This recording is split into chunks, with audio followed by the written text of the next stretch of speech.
En pleine nuit, avec leur drapeau et la musique à fond, ces Américains sont venus troubler le calme de Palm Beach, ici, au pied de la propriété de Donald Trump. Une manière de soutenir l'ancien président. Alors qu'à quelques mètres d'eux, les véhicules du FBI encerclent sa villa de Mar-a-Lago. En très peu de temps, l'information tourne en boucle sur toutes les chaînes de télé américaines. Le FBI a un mandat pour fouiller le complexe de Mar-a-Lago de Donald Trump à Palm Beach, en Floride. L'ancien président a confirmé cette information à CNN.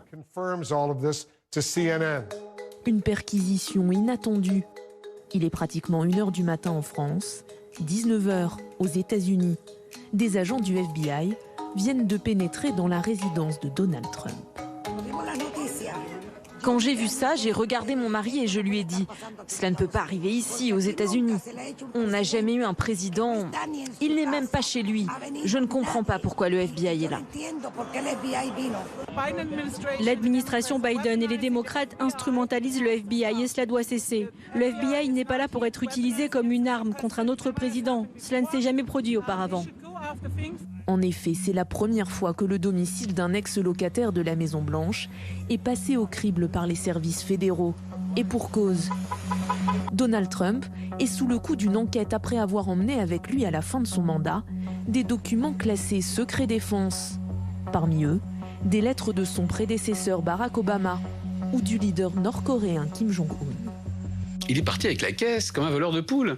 Il est parti avec 15 caisses de documents classés secrets, défense. Il en a rendu 15, mais on ne sait pas non plus s'il n'a pas retiré de ces 15 caisses les quelques documents qu'il pensait pouvoir mettre dans un coffre-fort et garder au secret. On ne sait pas ce qu'il y avait à l'intérieur. Par contre, ce qui est vrai, c'est qu'un juge a estimé que le compte n'y était pas.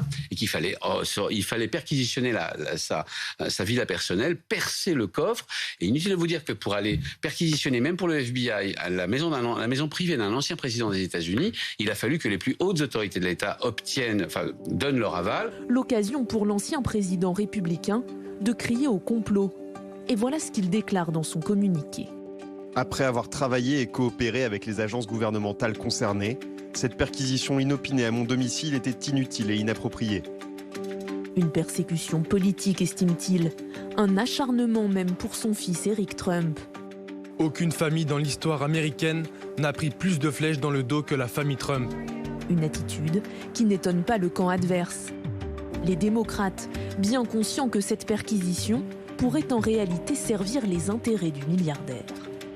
Qu'on arrête d'écouter chaque fois qui couine, qui rouspète, c'est comme ça. Je vous promets que demain, il enverra des emails à ses supporters demandant de l'argent grâce à cette perquisition en disant voilà, je suis la personne la plus poursuivie au monde. Il est évident qu'il va être candidat parce que son petit ego fragile ne peut pas supporter l'idée d'avoir perdu une dernière fois, donc il veut se venger.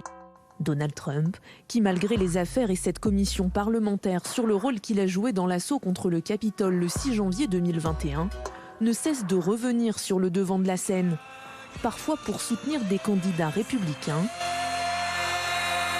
We have to win a primary, so go out and vote. I'd like you to vote for Leora Levy. Leora Levy is a person I've known for a long while. She's a great person, and she'll be a phenomenal senator.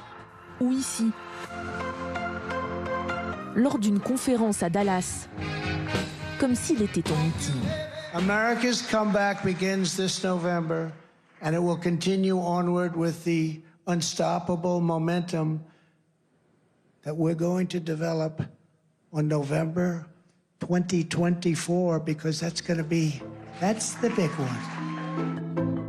Sans rien officialiser, l'ancien président joue depuis plusieurs mois avec l'idée de se représenter. D'autant qu'un sondage réalisé le week-end dernier auprès des conservateurs américains le donne comme le grand favori du camp républicain, à tout juste 3 mois des élections de mi-mandat.